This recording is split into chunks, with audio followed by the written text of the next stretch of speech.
ప్రభునందు ప్రియ సహోదరి సహోదరులారా, మన ప్రభు అయినటువంటి యేసు పరిశుద్ధ నామం పేరట మీ అందరికీ వందనాలు తెలియజేస్తున్నామండి.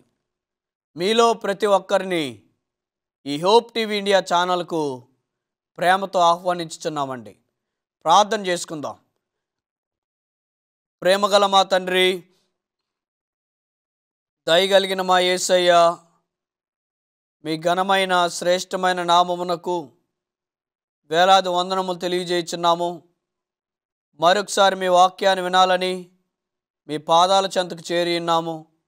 మీ దాసును బలపరిచి వారి ద్వారా మీరు మాతో మాట్లాడి నీ వాక్యంతో మా హృదయాలను తృప్తిపరిచి మహిమ పొందమని యేసు నామమున ప్రార్థించి వేడుకొనుచున్నాము తండ్రి, ఆమేన్. దేవుని యొక్క వాక్యంలో నుండి రక్షణ పాత్రను చేతపుచ్చుకొనుడి మన ధ్యానము నిమిత్తమై కీర్తన గ్రంథము 116వ అధ్యాయము 12-13 వచనాలు. నీవు చేసిన ఉపకారములకు నేనేమి చెల్లింతును? రక్షణ పాత్రను చేతబుచ్చుకొని నీ నామమున ప్రార్థన చేసేదను. ఈ మాట ఎవరు మాట్లాడుచున్నారండి? ఈ మాటలు దావీదు గారు మాట్లాడుచున్నారు. నీవు చేసిన ఉపకారములకు నేనేమి చెల్లించెదను? రక్షణ పాత్రను చేతపుచ్చుకొని నీ నామమున ప్రార్థన చేసేదను. దావీదు ఆయన రాజు అయినప్పుడు ఆయన దేవునికి ఎన్నో చేశాడు. అనగా ఒక రోజున దావీదు తన సింహాసనం మీద కూర్చొని, దేవుడు నా జీవితంలో ఎన్ని అద్భుతాలు చేశారని ఆయన లెక్క పెట్టుకుంటున్నారు. 1, 2, 3, 4 అని ఇలా లెక్క పెట్టుకుంటున్నప్పుడు దావీదు జీవితంలో ఎన్నో ఎన్నో అద్భుతాలు దేవుడు చేశారట. ఈ అద్భుతాలన్నిటికీ నేను ఆయనకి ఏమి చెల్లించగలను? ఎక్కడో అరణ్యంలో గొర్రెలను కాచుకునే నన్ను, ఒక చిన్నవాడను, ఎన్నిక లేని వాడను, యోగ్యత లేని నన్ను దేవుడు ఎన్నుకొని ఈ దినమందు ఈ సింహాసనం మీద కూర్చొని పెట్టాడు. నీవు చేసిన ఉపకారములకు నేనేమి చెల్లించగలను మా తండ్రి అని అడుగుతున్నాడు. దావీదు దేవునికి ఏమి చేయలేదా అంటే చాలా చేశాడు. దేవుని యొక్క మందిరము యెరూషలేము నిర్మించబడుతున్నప్పుడు యెరూషలేము మందిరానికి దావీదు ఎన్నో సమకూర్చాడు. రాళ్ళు, కర్రలు, బంగారం, రత్నాలు, వెండి, ఎన్నో రకరకాలైనటువంటి ఆ యొక్క సామగ్రి అంతటిని సమకూర్చాడు. దావీదు సమకూర్చినటువంటి ఈ సామగ్రితో పనివారు కొన్ని సంవత్సరాల పాటు పనిచేశారటండి. చాలా సంవత్సరాలు పనిచేశారు ఆ యొక్క వస్తువులను ఉపయోగించుకొని. అంత సామగ్రిని దావీదు దేవుని మందిరానికి సమర్పించాడు. అయినా కానీ ఏమంటున్నాడు? నీకేమి చెల్లించగలను తండ్రి అని మాట్లాడుచున్నాడు. ప్రియతోటి విశ్వాసులారా, మనము దేవునికి ఎంత ఇచ్చాము అంత ఇచ్చాము, నా కుటుంబం నుంచి ఎంత చేశాను అంత చేశాను అనుకోవటం ఎంత మాత్రము సమము కాదు. ఎందుకంటే దావీదు సమకూర్చిన ఆ యొక్క సామగ్రి అంతటిలో కనీసం 10% కూడా మనం ఇచ్చుండం దేవునికి. రాళ్ళు, కర్రలు, బంగారం, వెండి, రత్నాలు ఇవన్నీ ఇచ్చాడు దేవునికి. ఇవన్నీ ఇచ్చినా కానీ నువ్వు చేసిన ఉపకారములకు నేను ఏమి చెల్లించగలను తండ్రి అని అంటున్నాడు. ఇలాంటి దావీదు ఒక దినమందు పాపము చేశాడు. దావీదు జీవితాన్ని 4 భాగాలుగా విభజించండి. 1, గొర్రెలను మేపున కాడ్నుంచి గొలియాతును చంపేంత వరకు ఒక భాగం, గొలియాతును చంపిన కాడ్నుంచి రాజు అయ్యేదాకా ఒక భాగం, రాజు అయిన కాడ్నుంచి బెత్షెబాతో పాపం చేసేంత వరకు ఒక భాగం, బెత్షెబాతో పాపం చేసిన కాడ్నుంచి ఆయన మరణించేంత వరకు ఒక భాగం. ఇన్ని భాగాలుగా దావీదు యొక్క జీవితాన్ని మీరు విభజించినట్లయితే దావీదు తన యొక్క రాజు కాడ్నుంచి బెత్షెబాతో పాపం చేసేంత వరకు ఒక భాగం, ఆ భాగంలోనే దావీదు పాపం చేశాడు. అందుకే ఆయన మాట్లాడుచున్నాడు. కీర్తన గ్రంథము 51వ అధ్యాయము 2వ వచనంలో ఏమని అంటున్నారంటే, నా పాపములను బాగుగా కడుగుము, నన్ను శుద్ధి చేయుము, నా శరీరములో ఏ పాపమైతే ఉన్నదో, నా శరీరము ఏ పాపముతో నిండిపోయిందో నా పాపం అంతటిని కడుగు తండ్రి అని ప్రార్థన చేయించున్నాడు. దావీదు బెత్షెబాతో వ్యభిచారం అనే పాపాన్ని ఆయన చేశాడు. ఇలా పాపం చేసినప్పుడు దేవునికి ప్రార్థన చేయించున్నాడు. ఇలా పాపం చేసినప్పుడు ఆయన పాపము చేశానన్న సంగతి తెలుసుకున్నాడు. అయితే ఈ దావీదు రక్షణ పాత్రను చేతపుచ్చుకోవాలని, రక్షణ పాత్రను చేతపుచ్చుకొని ప్రకటన చేయాలని దావీదు తీర్మానం చేసుకున్నాడు. లూకాసు వార్త 2వ అధ్యాయము 11వ వచనంలో, నేడు రక్షకుడు మీ కొరకు జన్మించి ఉన్నాడని రాయబడింది.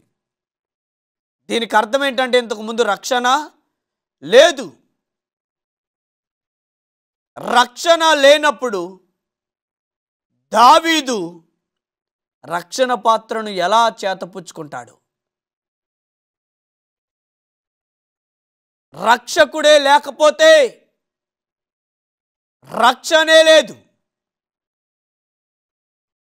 రక్షకుడు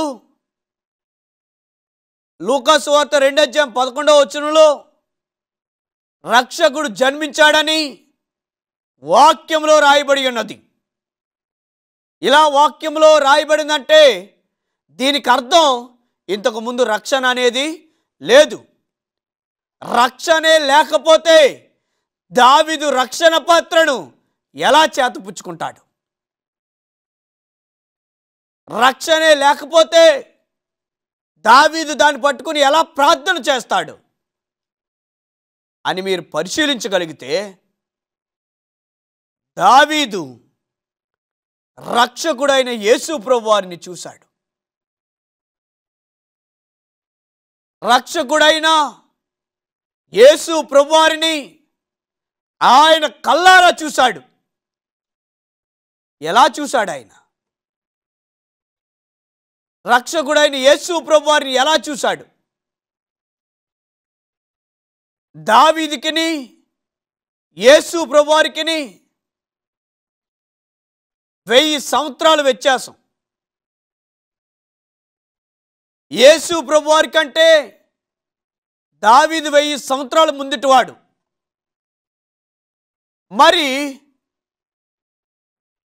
యేసు ప్రభువారి కంటే 1000 సంవత్సరాల ముందుటివాడైన దావీదు ఎలా చూశాడు యేసు ప్రభువారిని అని మీరు పరిశీలిస్తే, దావీదు పాపము చేసినప్పుడు దేవుని దగ్గరికి వెళ్ళి పశ్చాత్తాపడుతున్నాడు. తండ్రి, నేను ఘోరమైన పాపము చేశాను, భయంకరమైన పాపము నేను జరిగించాను,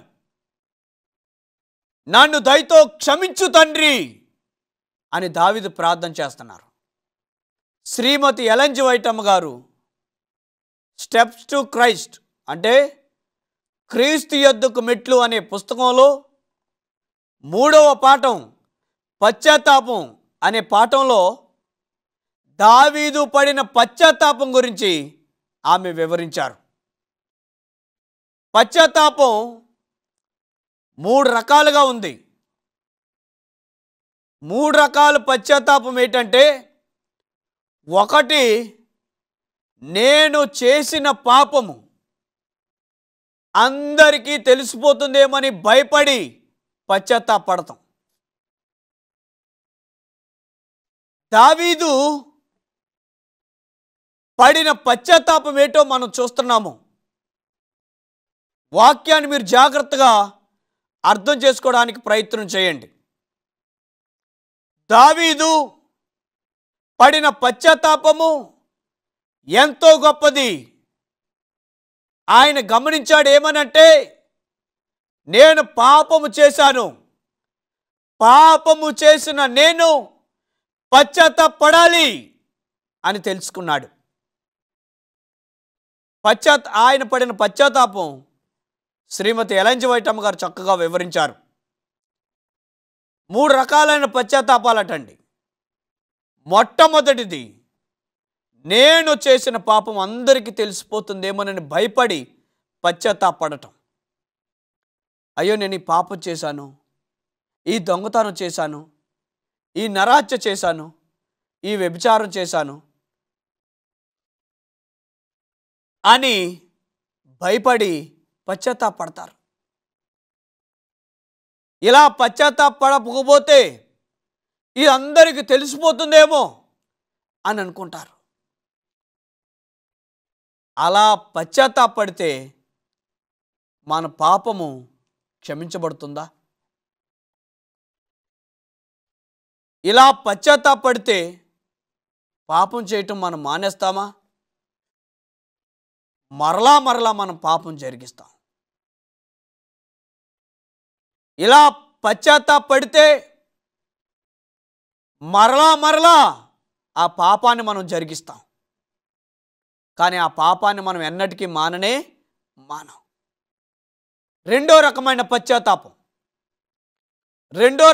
పశ్చాత్తాపం ఏంటంటే, నేను చేసిన పాపాన్ని బట్టి ఎటువంటి శిక్ష నాకు వస్తుందో అని భయపడి పశ్చాత్తాపడటం. అంటే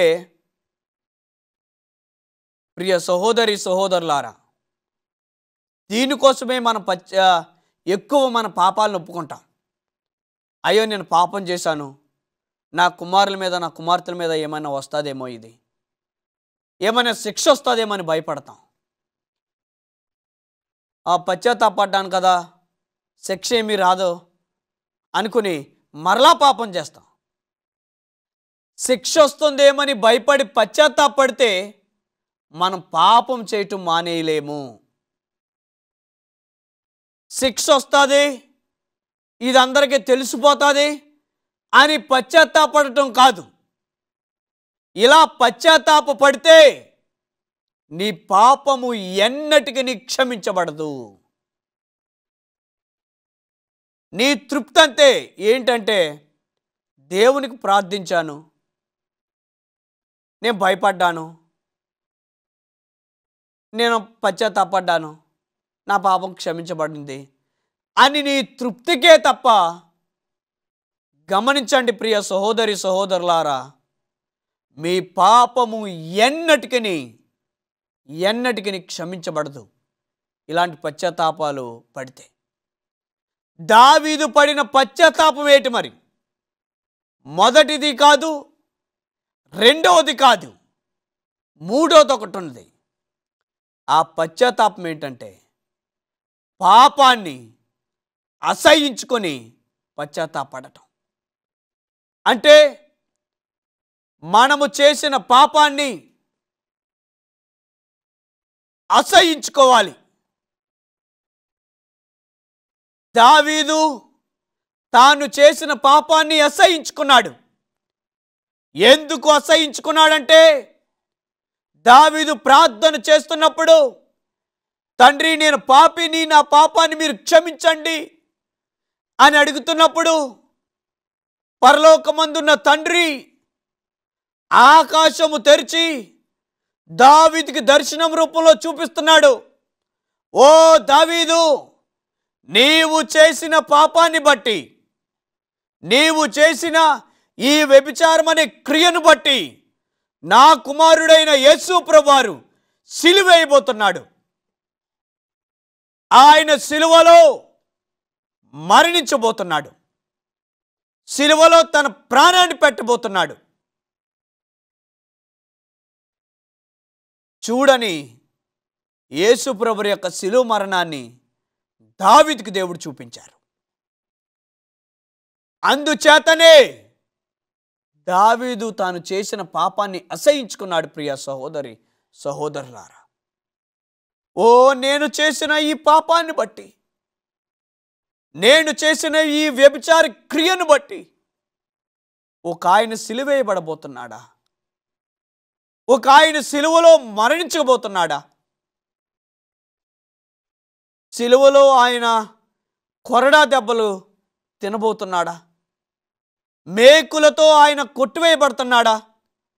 ఎంత ఘోరమైన పాపం చేశానో అని ఎంతో చింతించి బాధపడి తాను చేసిన పాపాన్ని అసహించుకున్నాడు దావీదు. ప్రియ సహోదరి సహోదరులారా, యేసు ప్రభువారిని మీరు చూడగలుగుతున్నారా? ఆయన సిలువలో మరణించాడు. ఒక్కసారి ఊహించుకోనండి. కొరడా దెబ్బలు ఆయన ఈపి మీద కొట్టారు, ఉమ్మూసేవారు ఉమ్మూశారు, గుద్దేవారు గుద్దారు, మేకులతో 2 చేతుల్లో 2 మేకులు, 2 కాళ్ళకు మేకు వేశారు, త్రాగడానికి చేదు చెరకను అందించారు, బల్లెపు పోటు పొడిచారు పక్కలో. ఊహించుకోనండి ఒకసారి, ఎందుకు ఈ త్యాగం? ఎందుకు ఈ ఘోరమైన మరణం? ఆయన పాపం చేశాడనా? ఆయన కోసం ఆయన మరణించాడా? ఆయన రక్షించుకోవడానికా ఇన్ని బాధలు పడింది సిలువలో? కాదు, నిన్ను రక్షించడానికి, నీ పాపాల నుండి విడిపించడానికి ఆయన ఆ మరణాన్ని పొందాడు.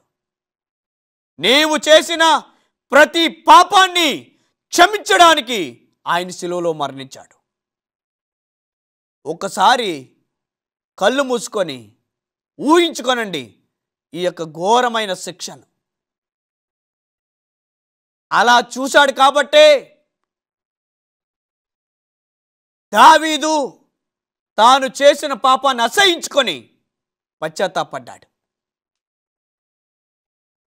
ఇంత ఘోరమైన పాపం చేశానని బాధపడ్డాడు. బాధపడి పాపాన్నంతటిని అసహించుకొని దావీదు మరి ఎన్నడూను పాపము చేయలేదు. ఎందుకంటే ఆయన ముసలివాడైన తర్వాత తన కుమారులు ఆయన దగ్గర పనిచేయడానికి ఒక స్త్రీని పెట్టారు. ఆ స్త్రీతో ఎప్పుడు పాపం చేసినట్లు బైబిల్ ఆధారం లేదు. ఎందుకంటే ఇంకెప్పుడు పాపం చేయలేదు ఆయన. ఎందుకంటే తన పాపాన్ని ఆయన అసహించుకున్నాడు. అసహించుకొని యేసుప్రభు వారి కొరకు ఈ రక్షణ పాత్రను చేతపుచ్చుకొని ప్రార్థన చేశాడు. వాళ్ళందరినీ పిలిచి, తన సైనికులను, తన అధిపతులను అందరినీ పిలిచి, ఇదిగో నీ పాపాలను బట్టి, నా పాపాలను బట్టి ఒక రక్షకుడు సిలువలో మరణించబోతున్నాడని రక్షణ పాత్రను పట్టుకొని అందరికీ తెలియజేశాడు. మరి మీరేం పట్టుకుంటున్నారు మీ చేతులతో? మీ చేతుల్లో రక్షణ పాత్ర ఉన్నదా? దేవుని మార్గంలో నడాలనుకుంటున్న మీరు, మీ చేతిలో ఏమున్నది? దావీదు చేతిలో రక్షణ పాత్ర ఉన్నది. రక్షణ పాత్రను చేతపట్టుకొని ఆయన ప్రార్థన చేసి అనేక మందికి ఈ పాత్ర గురించి చెప్తున్నాడు. ఎవరు ఆ పాత్ర అంటే యేసు ప్రభువారు. ఇదే పాత్ర, ఇదే యేసు ప్రభువారు నీ చేతిలో ఉన్నారా?